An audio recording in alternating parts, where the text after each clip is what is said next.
How about that? Welcome, everybody. I can see people are starting to filter in, sitting down, looking for an open seat. Very good. I'm sure we're going to have more people soon. Hi, Sandra. All right, so let's get to it. What I wanted to do today was talk about the grid. You know, you've heard of living off the grid. What we're talking about as an agent, living with the grid. And the grid, of course, is referring to the new section of the residential purchase agreement that you have to fill out. And so what I wanted to do, and I'm not going to, this is not a class about everything with the residential purchase agreement. I'm assuming that you, in order to be successful, that you've already created a template, right? You know, one for buyers and one for sellers that has your information and the office information and the basic forms. I'm assuming you know how to import information from either RPA or the MLS into the program. And we're just going to talk about the parts you need to fill out, right? And mostly I'm going to just be on the grid, but you'll notice when we start, it wants to know the date. Just to put, I just want to say date prepared does not necessarily mean the date the buyer signed the offer. It doesn't mean the date the offer was presented. It doesn't mean the date the offer was accepted. It means the date that you prepared it. So you could be preparing it today, but not have your client sign it tomorrow. It doesn't really matter. Many agents, because they just feel it looks better, they're going to put in the date that they want the buyer to sign it, right? Just so it matches, but nobody really cares, right? The date prepared, however, is important because other documents in the future are going to refer to the date prepared to identify this particular contract. This is an offer from, you might think, well, that's pretty easy. It's the buyer. Well, let me ask you this. If the buyer is an LLC, what do you put here? Do you put the name of the LLC or do you put the name of the person who's signing for the LLC? And answer is you put the name of the LLC, right? I'm doing another one on another video, another class on the representative capacity and entity signing. So you put in the property. I'm not going to spend a lot of time on that. The parcel number. I work with a lot of new agents as well as some used agents. And you need to, sometimes the boxes here are not checked, but you need to put in the listing agent, the listing broker, their DRE numbers, and you need to check the right boxes, right? So typically the listing agent represents the seller, and let's say we're the buyer's agent, we represent the buyer. If it's the same firm, you would then be a dual agent, a double agent, and be representing both of them. This is the part where I wanted to spend the time on, the purchase contract, allocation of costs, the grid. And my background, for those of you that haven't heard me before or don't know, I've been a real estate broker for a long time, a really long time. I was a productivity coach at Keller Williams. I have a mega icon team at eXp Realty. I am a certified California Association of Realtors forms trainer. And I'm also a certified Zipforms trainer. And to get the California Association of Realtors forms training designation certification, in order to get that, I had to sit through about 12 hours of listening to CIR lawyers explain the contract, right? I did that so you wouldn't have to. Just want you to, to feel, a little bit of sympathy. And so what the goal is how will you fill this out so it's done? My goal today is so that you'll end up being so proficient at filling out the RPA grid that the next time you write a contract and your broker sees it, your broker is going to weep out of joy and happiness at how good of a job you did, right? That's my goal, at least. Some of you may be thinking, my broker weeps a lot when they're talking to me anyhow, but that's something different. Let's go through the grid, right? And I'm going to be talking about how some perhaps changes that are going on to the real estate market might change our strategy in filling it out a little bit. So some of it is, and by the way, there's a sample form for those of you that haven't seen one before that's in the handout section, but you could follow along any way you want to. Purchase price, that's pretty easy, right? We put in how much we're going to be offering. It's a cheap house for Silicon Valley. If it's all cash, we click on all cash. Now doing that is going to affect some of the options we have later. Close of escrow. Two options. One option is you could do what most real estate agents do, which is simply type in, let's say 30 days. Right? You can just type that in. Or the question is, if it's 30 days and we're presenting the offer today and it's accepted, what day is that going to actually be that escrow closes? And so that would require that we look at a calendar. And let's say when we look at a calendar and we count out 30 days, it happens to be on a Saturday or a Sunday. Right? Can we close a real estate transaction on a Saturday or Sunday? And the answer is no. Why not? And first, the title and escrow companies aren't working on Saturday and Sunday. And second, even if they were, the county recorder isn't working on Saturday and Sunday. And closing, as this contract says, means recording, which you can't do on a Saturday or Sunday. Let's say that the 30 days, it's not Saturday or Sunday, but Monday. You got to think about that. In order for us to close on Monday, it might mean we're going to have to sign the loan documents on Friday. And sometimes we actually have to fund. You understand there's become sort of a funding issue. We don't want to fund on Friday. If we're not closing on Monday, we're not recording. So I like to give myself a little bit of time. I also don't like closing on Friday, right? And the reason I don't like closing on Friday is because if anything goes wrong, and by the way, I made a video some time ago essentially saying that escrows don't always close on time, right? This is something you need to know and tell your clients. Escrows don't always close on time. So if Friday is the day we're planning for escrow to close, so the buyer has the movers and everybody arranged to come on Saturday and move them, and anything goes wrong with that loan. Underwriting stalls, the final review is a little bit late, the loan documents go out late. We're not closing on Friday, right? Because we have to under TRID, right? If you don't know what that is, that's a different class. There has to be 3 days before the buyer can sign the loan documents. Right, 3 business days. They have to get the CD, the closing disclosure. Do you understand? Friday sometimes doesn't work and it rolls back over to Monday. So it sometimes is better to, instead of just saying 30 days, to pick a day. So I would say, okay, in June, let's say 30 days, you have to count how many days are in each month. That's on the 12th. No, that's a Sunday. Monday may require that we have to fund the day before. Sometimes you have to fund the day before. I might pick the 14th, 15th, or 16th, right, for closing. I might pick one of those days simply because I have a little bit of a buffer, right? If it doesn't close on Wednesday, but it rolls over to Thursday or either Friday, it's not the end of the world because it hasn't upset the movers that were coming on the weekend. You understand, you need to tell your clients, buyers, escrows don't always close on time. They don't. And you need to understand that there could be a day or two. Expiration of offer.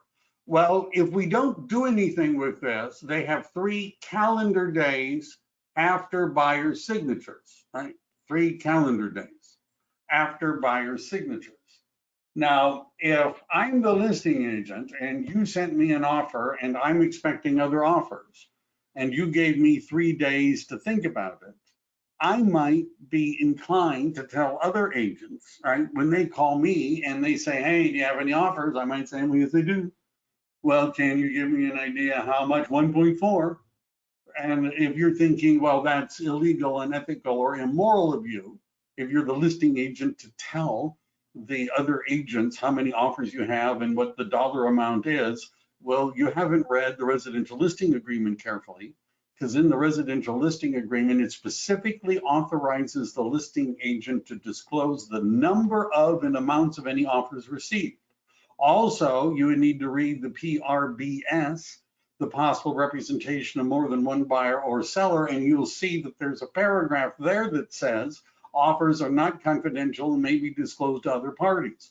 Also, if you were to read the statewide buyer and seller advisory, you're going to see that there's a section there that says offers are not necessarily confidential and they might be disclosed to other people. Where in the RPA do I find that information? I said the information that you're authorized to disclose it to other people is in the residential listing agreement. If you're asking where in all of this does it say it, possible representation of more than one buyer or seller. Offers are not necessarily confidential. See that paragraph? Buyer is advised that seller or listing agent may disclose the existence, terms, or conditions of buyer's offer unless all parties and their agent have signed a written confidentiality agreement. All right, how many times have you guys presented an offer after you've gotten a written confidentiality agreement? Right, where would you find a written confidentiality agreement? The answer is you could find it in Zipforms. Now, I'm not going to pull up the residential listing agreement because I've had experienced agents say it's illegal and unethical to disclose what offers you've received and how much. Everything says the opposite, right? Including, by the way, the attorneys at the California Association of Realtors.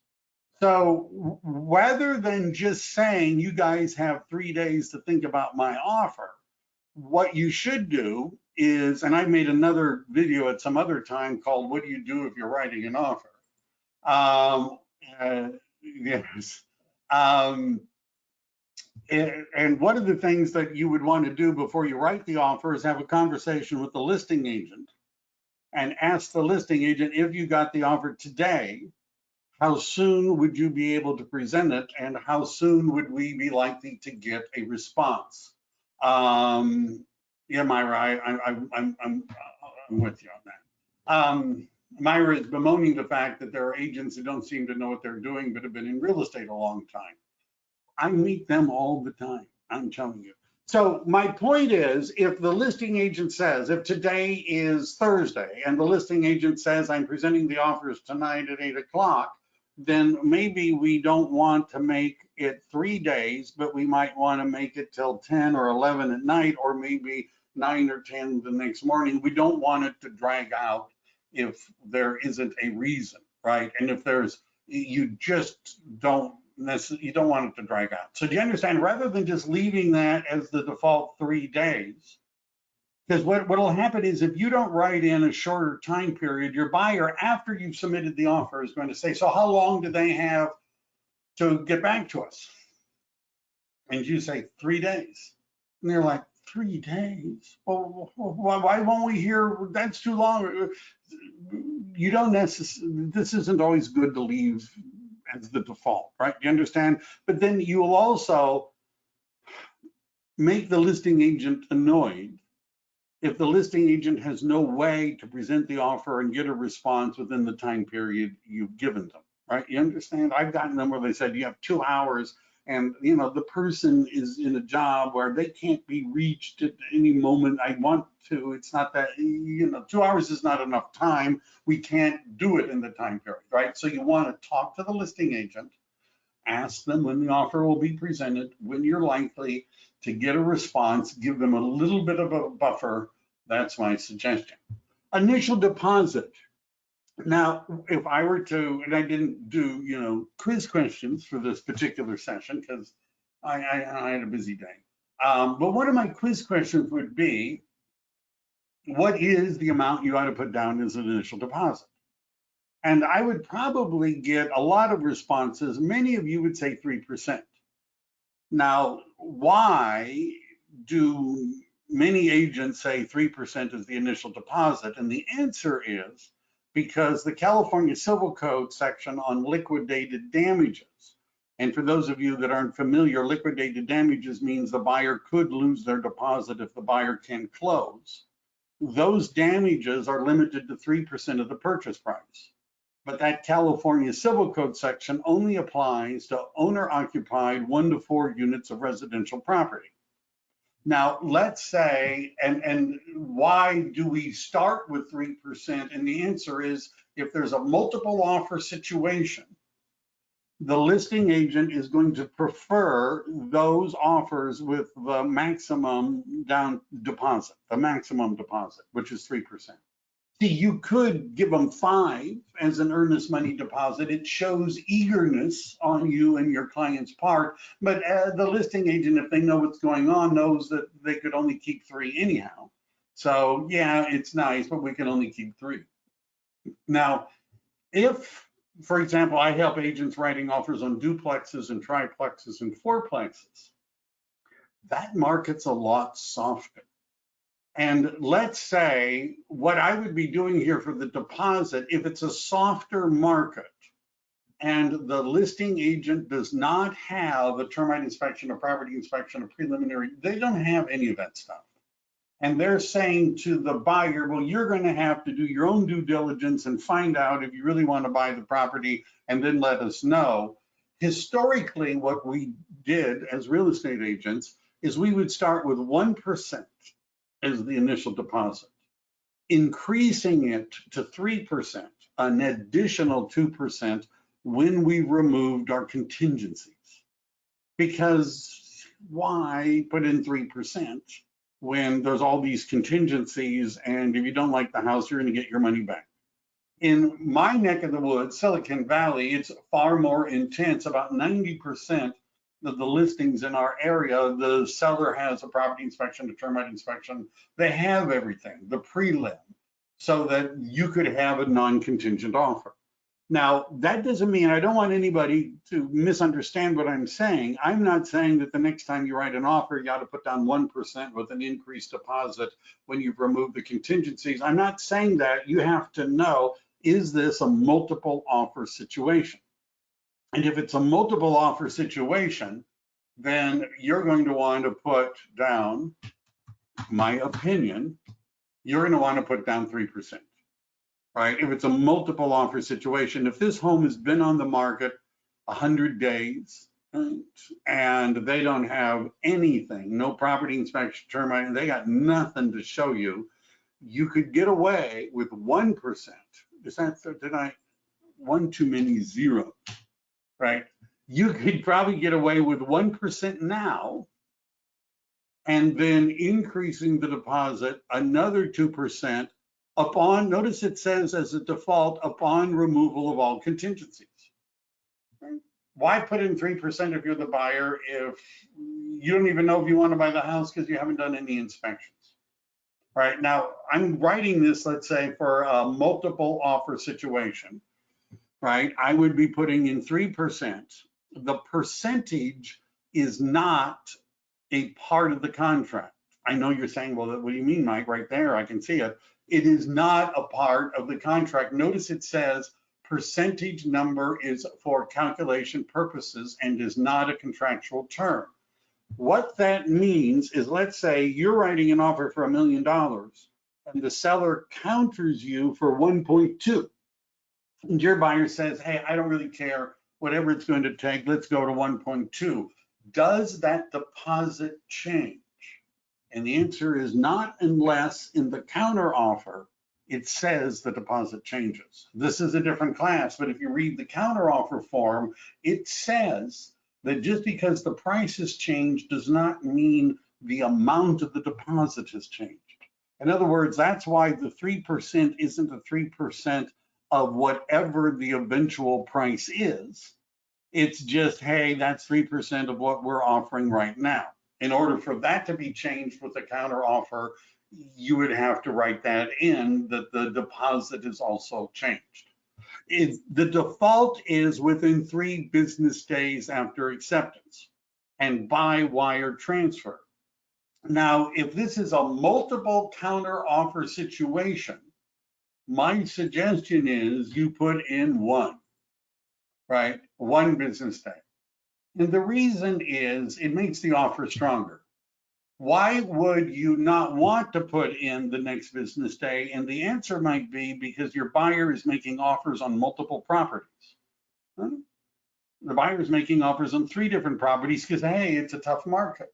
I don't know which one's going to be accepted. And then the question for the buyer is, well, what if all 3 of them are accepted? Well, the buyer is going to pick the one that they like the best and cancel the other 2. How can the buyer do that? Well, they do it by not putting in their deposit right away. Because as a practical matter, if the buyer does not put in their deposit, there's not a lot you can do with them on the seller side if they want to cancel. And that's because when we get to the liquidated damages clause, which I'm not going to go through today because we're just doing the grid, what it says under damages for buyer's breach is that it says the damages would be the deposit actually paid. That's the words in the RPA.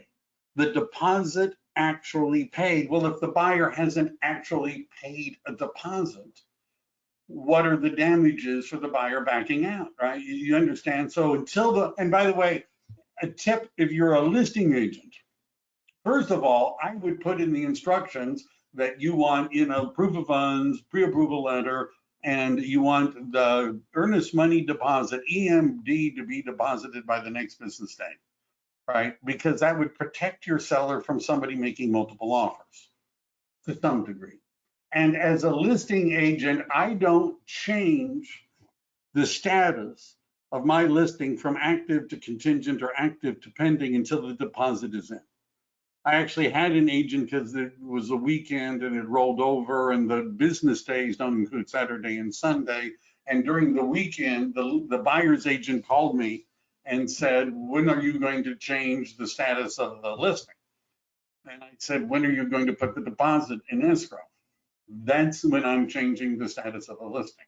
Now, the multiple listing service would say you shouldn't do that, you should change it right away. But you understand the point. If I'm the listing agent and I change the status to contingent or pending, and then your buyer never puts in their deposit, now I have to change it back to active, and now it shows up as a transaction that fell through, and now I have to explain to all the agents in the future why the transaction fell through, right? And so you don't want to change the status until the money is in escrow. You're going to want it by the next business day. Again, increased deposit, don't do that if there's multiple offers and you're competing. But if it's not the kind of property with multiple offers, stagger the deposit, right? Especially if they don't have inspections and reports. Loan. Now the question about what you need to do with the loan is this offer contingent on your buyer being able to get a loan? Now, that's not the same as appraising. It's not the same as inspections. Would your buyer have a pre-approval letter? Is it worthless, the pre-approval letter? And so one of the questions you would have if you're representing a buyer is you would want to talk to that loan agent. And I would be asking, how solid do you think this is? Because we're thinking of writing an offer without loan as a contingency. Is there anything you can see in the paperwork that you've been given by the buyer that might indicate that underwriting isn't going to like them and they're not going to get a loan? And if the loan agent says these guys are solid, there's no problem, I can guarantee this one's going to go through just as long as it appraises, we're going to be cool, then, and you're not going to have a loan contingency. If you're not going to have a loan contingency, it really doesn't matter what you write here. Now, you're supposed to put in the loan amount, right? So we're going to do that, right? That you need to put in. But whether or not it's a fixed or adjustable, not to exceed a certain rate. You see that? Well, let's say I don't want it to go over 5, right? If the loan is not a contingency, then that's just wasting time, right? Because it's not a contingency. If the loan is a contingency, then you would want to put in what the maximum rate might be before your client wouldn't want to buy the property. the buyer to pay 0 points or up to, right? They've improved this. It was a hassle before. But again, only if the loan is a contingency. So if FHA or VA is checked, deliver a list of lender required repairs. That's default is 17 days. By the way, even if you're doing FHA or VA, there is a loan contingency and there's an appraisal contingency.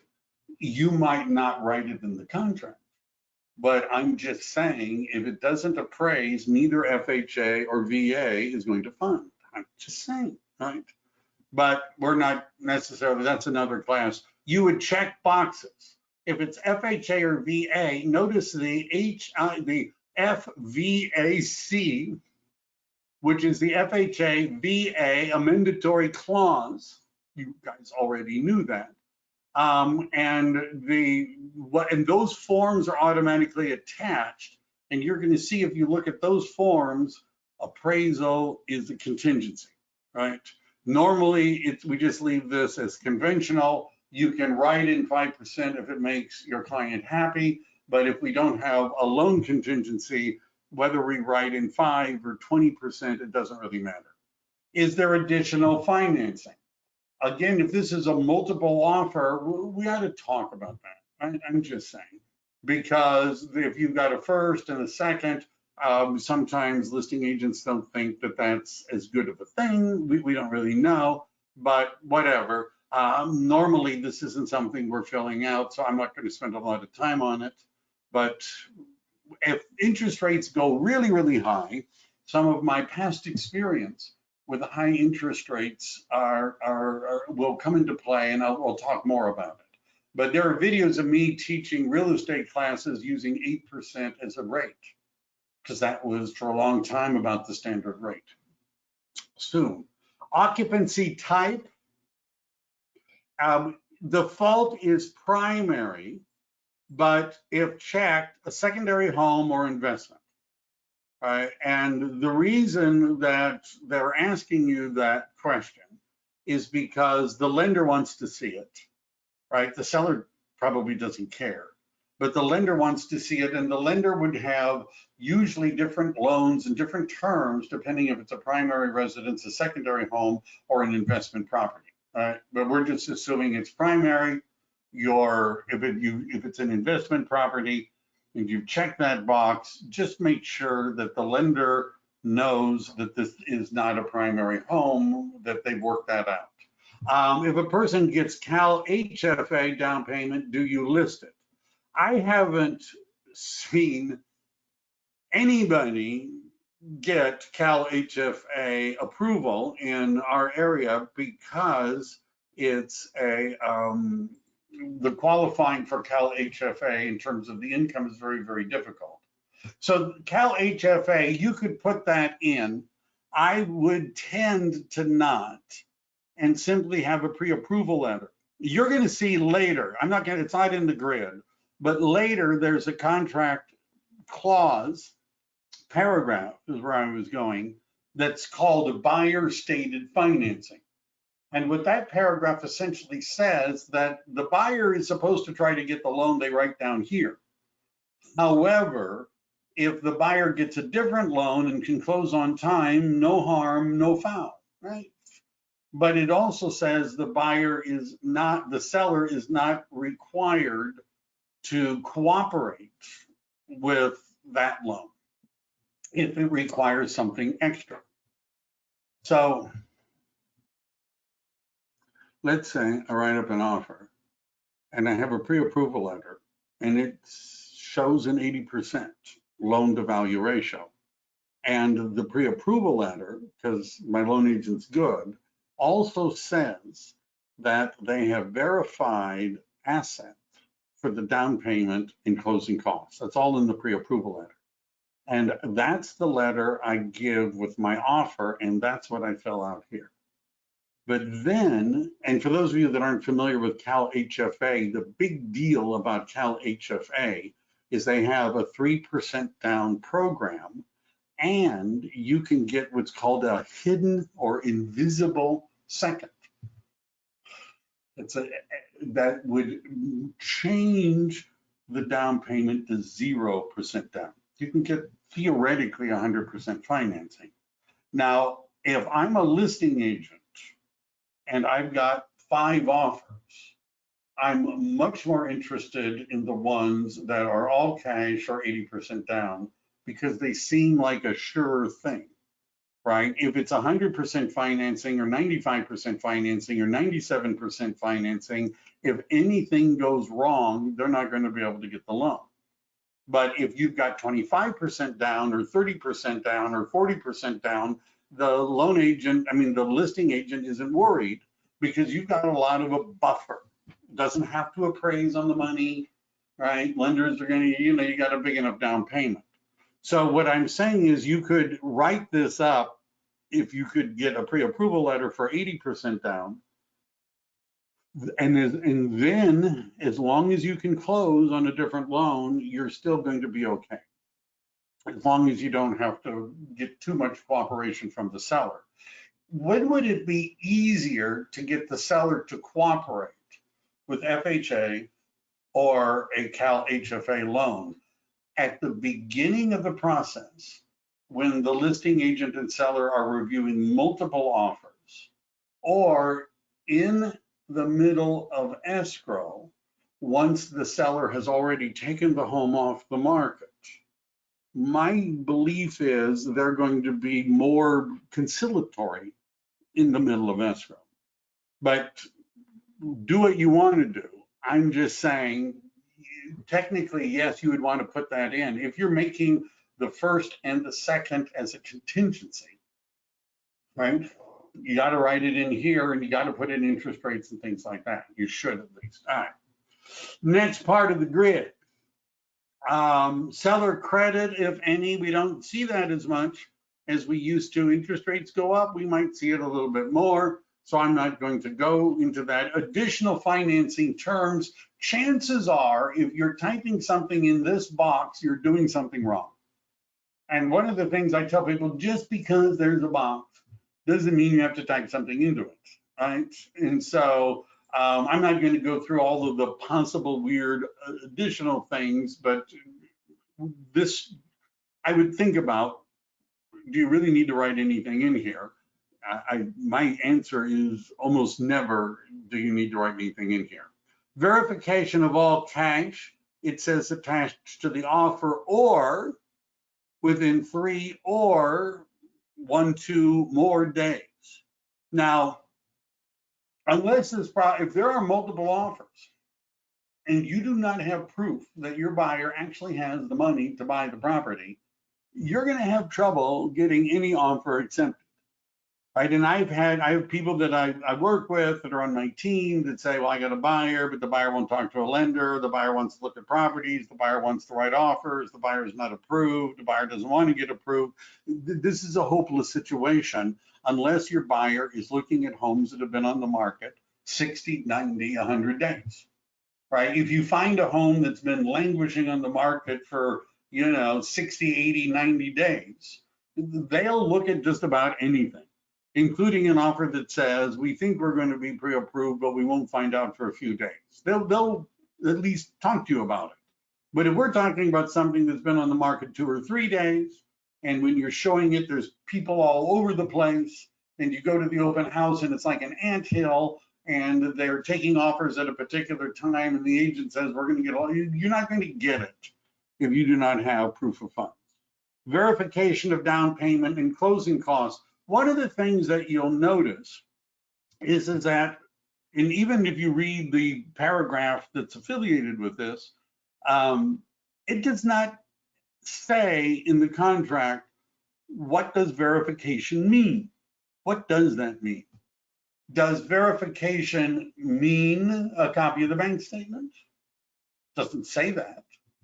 A letter from a lender doesn't say that's acceptable or not. It doesn't say.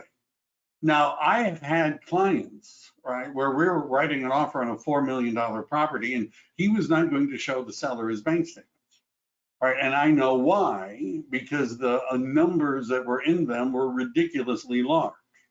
And the buyer's like, I've given a copy to my loan agent, I'm not giving a copy of my bank statements to the seller, right? It's none of their business how much money I have in the bank account, right? So the lender, I work with a lot, as many of you know, with Jody Hatano at Golden One Credit Union.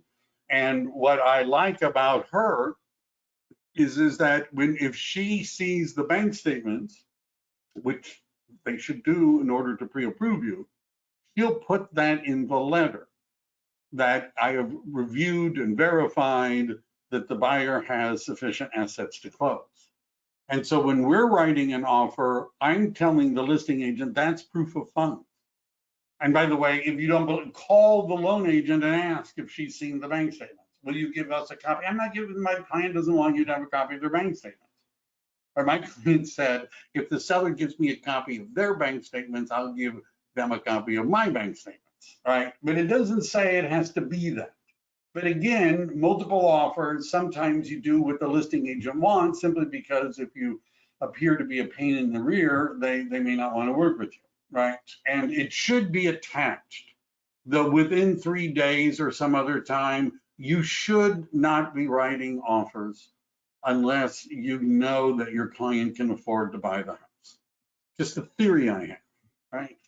Verification of loan application, this is pre-approval. These two things both could be done in a pre-approval letter, right? Both of them could be done in the pre-approval letter. Pre-qualification, pre-approval, fully underwritten. Now, I don't see a lot of fully underwritten. There's something called a DU, and a DU means desktop underwriting. And sometimes I see people have picked fully underwriting and they've included DU. That's technically not fully underwritten, but you know, let's not argue with small words like that. Because a DU, a desktop underwriting, which is a type of underwriting, because it says underwriting, only takes a couple of days, and to get full, to get the underwriter to bless the file and do all that takes several weeks. So usually you're checking pre-approval. Pre-qualification, that's weak. What that means is that based upon what the buyer said, they could afford this, but they haven't checked anything, right? Usually that's the box you're going to be checking. Final verification of condition, I don't usually change this, right? I usually don't change this. 5 days prior to close of escrow, right? One of the things as an agent, I just want you to know, this is a really common thing. Somebody calls me up and they said, I'm meeting with my buyers to do the walkthrough today and I can't find the form. I'm in Zipforms, I've been here for 30 minutes, I can't find the form. All right, I've heard this before. Why can't you find the form? And what the reason is that in Zipforms, they're typing in the word walkthrough when they're searching for the form. The form, although we in the business call it a walkthrough, that's not what the form is called. The form is called verification of condition, or VOC. You will not find walkthrough. Right? It's not there. So don't look for it. An assignment request, this would be if your buyer may have another buyer that they want to either add to the contract, sometimes it's a relative, or take over the contract. That says 17 days. Now, I'm not going to get into assignment. It's a totally different, it could be a different class, but it says in the contract you need the seller's permission. Sellers usually don't care as long as it doesn't affect. We do this, we see it actually a lot being added because that sometimes the husband's name is on the contract, not the wife. I see this. And then they figure out this is community property and the lender is like, hey, what are you guys doing? You know, the wife needs to be on this too. And then they say, okay, well, I'm going to add the wife to the, you know, that's a different form. I'll do another class sometime on when would you assign it and why, if anybody really cares. Here comes the fun part. Contingencies. Loan contingency. Now, one of the nice things about the changes in the grid is that they're all lined up and they're all starting with the same number of days. Please do a class on how to hold title. Yeah, I'll get Prince Harry maybe to help with that one. That's a good suggestion. I'll get a title company to talk about that. I'm not going to get into it now. 17 days for a loan contingency is a long time. Most lenders will tell you that they can close in 21 days. Most lenders are going to tell you that, right? They can close in 17 days to figure out whether or not your client is going to be approved for this loan. That's a long time. Right? Now, if your loan agent says, hey, this is iffy, this is, I'm getting him in with a shoehorn, right? Or just like cramming it. This is really tight. Don't remove the loan contingency until underwriting has had a chance to look at this or that, then leave it at 17 days. What I'm saying is if there's multiple offers and you want yours accepted, best thing would say no loan contingency. That would be the best thing, right? But you need to make sure your client has a heart-to-heart conversation with the loan agent saying we're going in without a loan contingency. If they say we're going to need a little bit of time, 12 days would be better than 17, anything less. Because what I'm seeing is that sellers are usually going with the highest non-contingent offer. Right? If they get 5 offers, whichever one that has no contingencies, assuming there's any of them, the highest one of those usually gets the house. And so even though you have a higher offer, if you've got a loan contingency, an appraisal contingency, an inspection contingency, and I've got an offer less, and by the way, one of them, the difference was $80,000, and the seller went with the lower offer because there were no contingencies, right? Sure thing. So you need to know, right? Can you do this? Now, you're in a sinking boat. How many escape hatches do you need to survive? 1, right? You just need to be able to get to it. So there's other contingencies, which we're going to talk about. It would make your offer stronger if you could check that box. Appraisal. Now, the appraisal gap clause, which was a whole thing, was, well, up to a certain amount, right? We're willing to pay the difference if it doesn't appraise. So what the conversation would be with the buyer is, let's say we're offering $1 million and you're putting down 20%, that's 200,000. What if it doesn't appraise for 800,000? I mean, for $1 million. What if it doesn't appraise? Let's say instead of coming in at $1 million, the appraisal comes in at 950,000. That $50,000 difference. So the 80% loan is a loan to value, but the value that's in that is the appraised value, not the price. So if the property does not appraise for $1 million and is $50,000 short, that means the buyer, if you don't have an appraisal contingency, it means the buyer has to make up the difference in cash.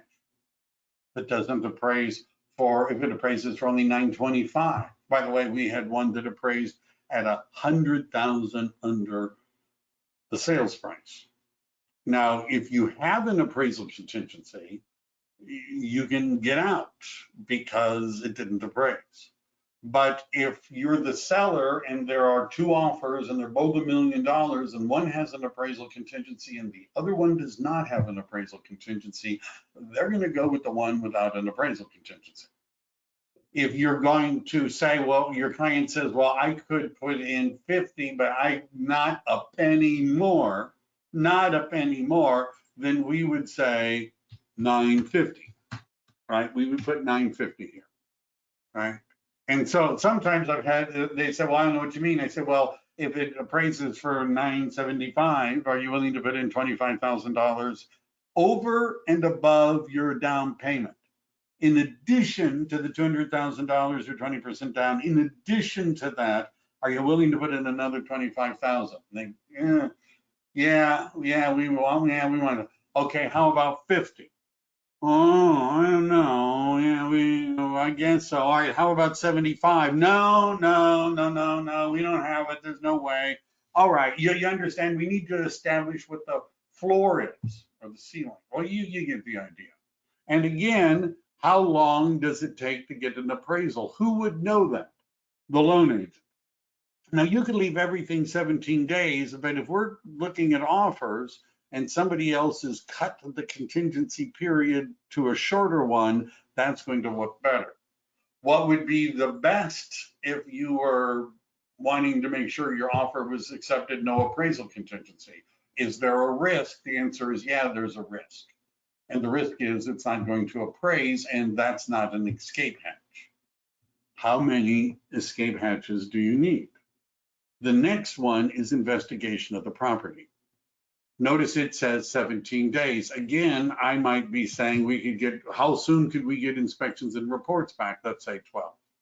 Now, there's a reason why in Silicon Valley, and this has been true for decades, most listings in our area have a termite, a property, a roof, a prelim. They've done the TDS, the SPQ. They have the market conditions advisory, the wire fraud advisory, the water heater and plumbing fixtures advisory. They have everything, right? Everything is in a big disclosure package, which they want to give you before you write an offer. Why are they doing that? And the answer is because if you don't do that on the listing side, it's hard to expect an offer not contingent on investigation, because you don't have a termite, and you don't have a property, you don't have a prelim, you don't have anything. You don't have the HOA docs, you don't have anything. Now, if the listing does not have that stuff, and let's say you have no loan contingency and you got no appraisal contingency, but since the listing agent and seller, because they're cheap, and we're thinking, well, why should we pay for inspections? Let the buyer do that.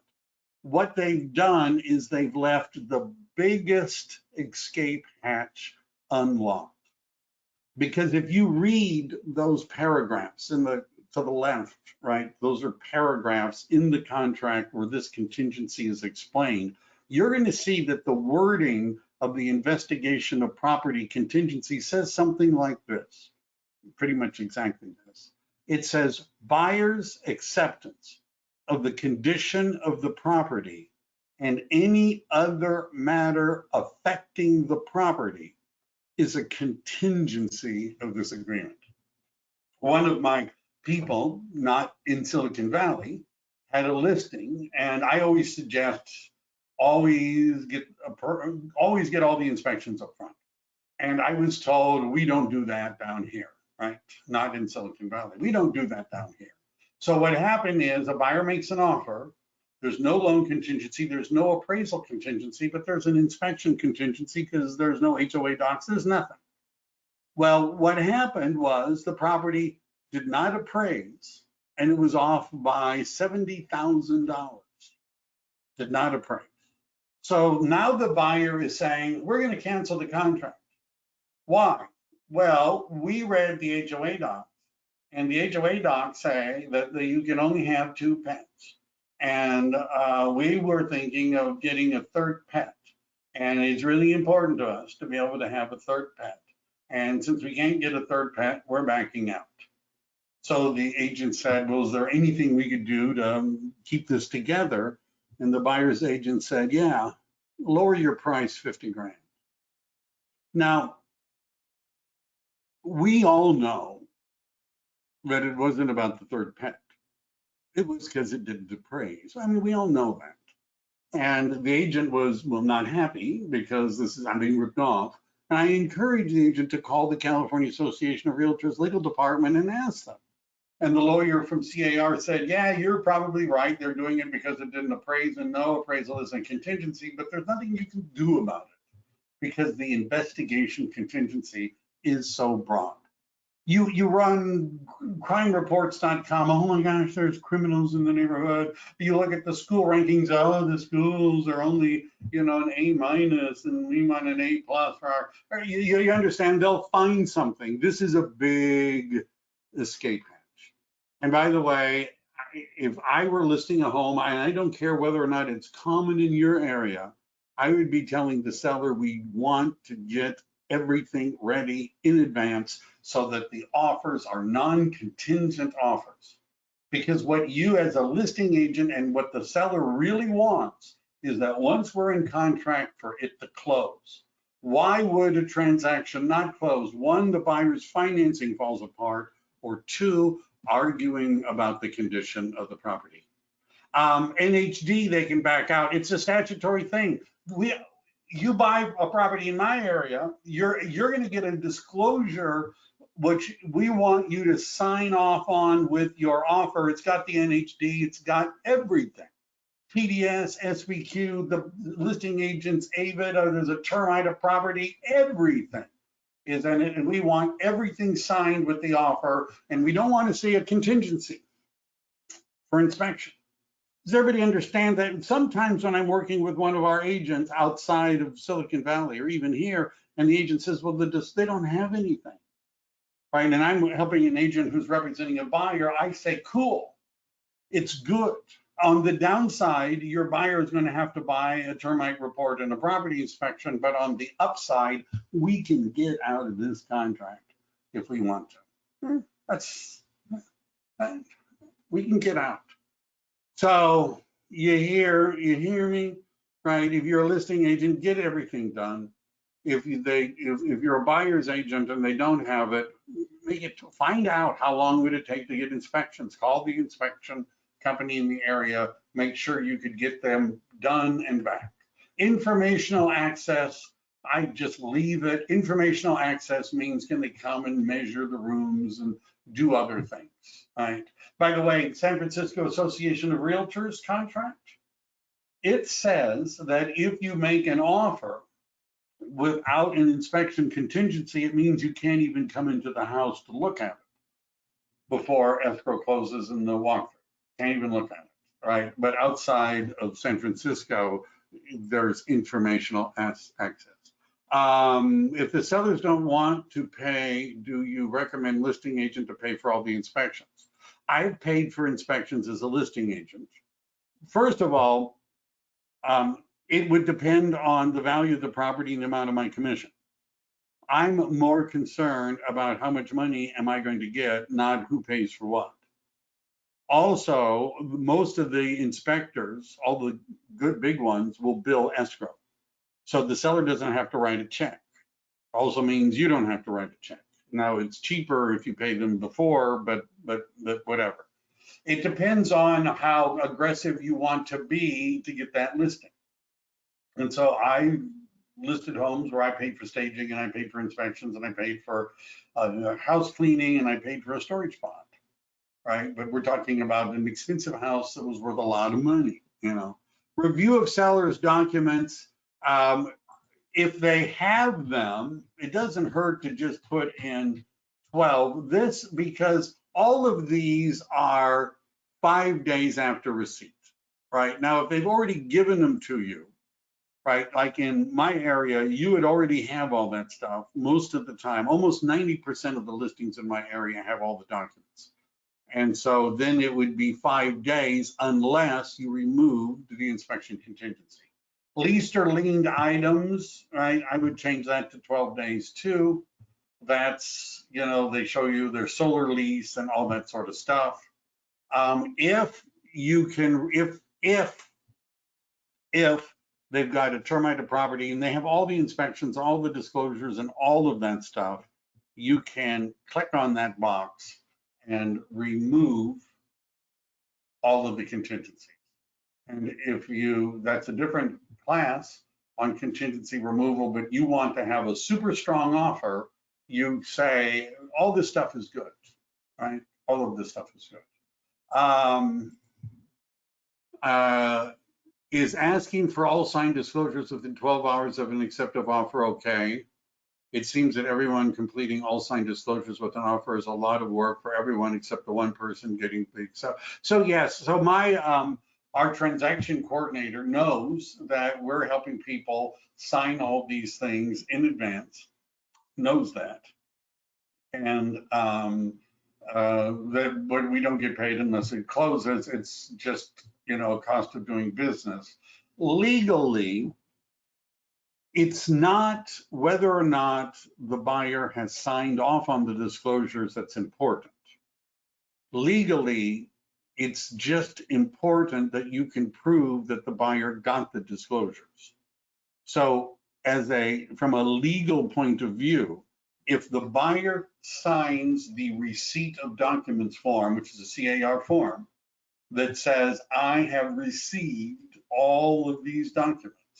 And if you're using a system that lets you know that you've sent disclosures to somebody, then you've given them a copy of the disclosures. The civil code does not say that the buyer has to sign off on the disclosures and reports, with one exception, right? And that's the termite inspection. The civil code says that the Department of Real Estate wants to see their signature. So even if they did it within 12 hours after, that's okay. But my point is, if they were given the reports before they wrote the offer, then the offer could be non-contingent.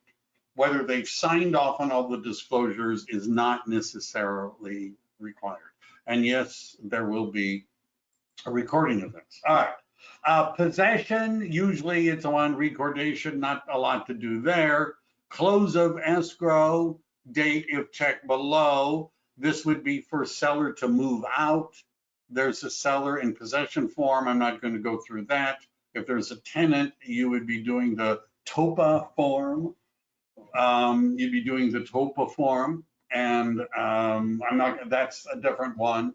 This delivery of documents, the seller has 7 days to give you these documents. There's no reason to change this. I generally do not change any of this. It's just leave it the way it is. You need to know what's in the listing. Does it have stoves?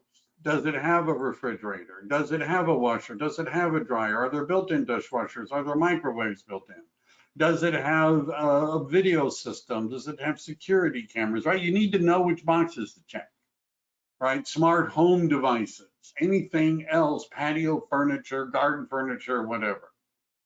NHD, typically we pick the seller, you want the environmental, and I usually simply put in, if I'm writing an offer, seller's choice. Now, you've heard of that. So I generally go with whoever's paying should get to pick, right? And I don't do that on the home warranty, but I do that here. And you would want to make sure the environmental, the seller may already have one. Skip that. Smoke alarms, carbon monoxide, seller. Point of sale inspections, there's a lot more of them. Sewer lateral, that's a government retrofit or whatever. It depends, right? Are there any, this is another class I'm going to do on, are there point of sale requirements in that city, county where you're selling the property? If so, what are they and who should pay for them? If there aren't any, then don't check any boxes. If there are some, then check, find out, and ask for either the seller or the buyer. Sometimes, again, if it's multiple offers, and the buyer might say, look, I'll pay for the sewer lateral certification. I don't really care. I'll pay to make sure that the water heater and plumbing fixture, not the water heater, but the water conserving plumbing fixtures are in, whatever. Some lenders, you might want to talk to your loan agent about this, don't like to see these boxes checked, right? They don't. Ask the loan agent. Who pays what? I use, many of you know if you watch my things, I like Lynn Dang at Chicago Title, and she's my title rep. And Chicago Title has a website called ChicagoTitleTransferTax.com. Alameda is one of the more complicated ones. Contra Costa County. So notice what this is going to tell me. Who is there a city transfer tax? Listing agents don't like it if you ask for the seller to pay for a tax that doesn't exist. They don't like it, right? So if you're in Del Norte, there's no city transfer tax anywhere in Del Norte. If you're in Contra Costa County and the offers on a property in Walnut Creek doesn't have one either, right? Only Richmond and El Cerrito do. Then there is a county transfer tax, which you're going to see is always the same, and the seller always pays for it. And then it will tell you who typically pays escrow and title fees. I would look at that when I'm writing the offer, right? I would look at that because it irritates listing agents if you write it in incorrectly. Now, so each person to pay their own fees. What does that mean? What does that mean, right? That could be unclear. Now, if the seller is paying escrow and the seller is paying title, then you could say, I usually just say, if I want my offer accepted, I say seller's choice, right? And by the way, if the buyer is paying for title, legally the buyer gets a chance to pick the title company if the buyer pays. But how many of you have ever had a buyer that actually cared who the title company was? You know, I don't know. But you get the idea, either both. And if both are doing it, you would say split 50-50, right? I did that wrong. How about this? How about this? How about that? All right, you say split 50-50. County transfer tax, seller usually pays. City transfer tax, you have to look it up. HOA transfer fees, seller usually pays it. Private transfer fees would be on the prelim. I would just leave it. There usually isn't one. Now we get to the home warranty. Seller could pay, buyer could pay, you could pay. Those are the different choices. Now, if I'm paying for the buyer's home warranty or the buyer is paying for a home warranty, I would check that box. And then later, I'm going to pay and pick Fidelity National Home Warranty. If the seller is paying for the home warranty, cost to exceed. I did a class with Fidelity National Home Warranty a week or so ago, and it was last week. And, you know, the point we were making is you need to know, is there air conditioning in the property? What are the components of the property that need to be covered? And because everything is more expensive, I oftentimes, we put in $650, sometimes $700 is probably a little bit safer. Now, even if the seller is paying for it, I'm going to put in buyer's choice. I'm going to put in buyer's choice, even if the seller's paying for it, because I want to be the one with the buyer to figure out what we want included. I want to use as much of the $700 credit. If it goes above that, the buyer or you could pay. Home warranty, is that just a California thing, or it's all over the USA? No matter who pays for it, it's just, it doesn't cover everything, but it covers a lot of stuff. And it saves people money if something goes wrong, right?